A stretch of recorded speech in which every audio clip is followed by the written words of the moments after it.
Welcome to film Jalsa. This is Shraddha. Feb 7th world wide గా release అవబోతున్నటువంటి Thandel కోసం fans అందరూ చాలా exciting గా ఎదురు చూస్తున్నారు. అక్కినేని నాగ చైతన్య అలానే సాయి పల్లవి గారు జంటగా నటిస్తున్నటువంటి ఈ ఫిలిం తో మరొకసారి లవ్ స్టోరీ కాంబినేషన్ రిపీట్ అవబోతుంది అని చెప్పేసి అభిమానులందరూ కూడా చాలా ఎక్సైటింగ్ గా ఉన్నారు. కార్తికేయ 2 తర్వాత అలాంటి ఒక pan Indian block buster film తర్వాత మరోసారి డైరెక్టర్ చందు మొండేటి గారు మరొక మంచి బ్లాక్ బస్టర్ హిట్ తో మన ముందుకు రాబోతున్నారు అని చెప్పేసి ఫ్యాన్స్ అందరూ కూడా తండేల్ కోసం చాలా ఆసక్తిగా ఎదురు చూస్తున్నారు.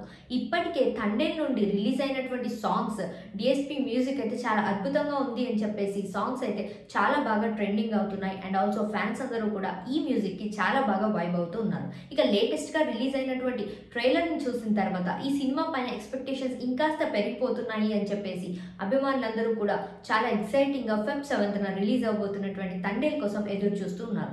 ఇక అదలా ఉండగా ప్రస్తుతం సోషల్ మీడియా మొత్తం సాయి పల్లవి గారు తీసుకున్నటువంటి రెమ్యునరేషన్ టాపిక్ అయితే చాలా హాట్ గా మారిపోయింది.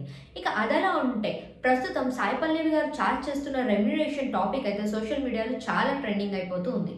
సాయి పల్లవి గారికి కథ నచ్చితే పెద్దగా రెమ్యునరేషన్ గురించి ఆలోచించరు, తన మార్కెట్ వరకే డిమాండ్ చేస్తారు అని చెప్పేసి అందరూ అనుకునేవారు. కానీ ఈసారి తండేల్ సినిమాకి ఏకంగా 5 కోట్లు డిమాండ్ చేస్తుంది హీరోయిన్ సాయి పల్లవి అని చెప్పేసి కొన్ని వార్తలు అయితే వినిపిస్తూ ఉన్నాయి. ఈ వార్తలు ఎంతవరకు నిజమో తెలియదు, కానీ బాలీవుడ్ లో రాబోతున్నటువంటి రామాయణం ఫిలిం కి ఇంతకన్నా ఎక్కువే చార్జ్ చేస్తుంది అని చెప్పేసి కొన్ని వార్తలు అయితే చక్కర్లు కొడుతూ ఉన్నాయి. ఇక అన్ని అలా ఉంటే ఫెబ్ 7th రిలీజ్ అవబోతున్నటువంటి తండేల్ కోసం ఫ్యాన్స్ అందరూ చాలా ఎక్సైటింగ్ గా ఎదురు చూస్తున్నారు. ఇక మనం చూద్దాం తండేల్ ఎలా ఉండబోతుంది.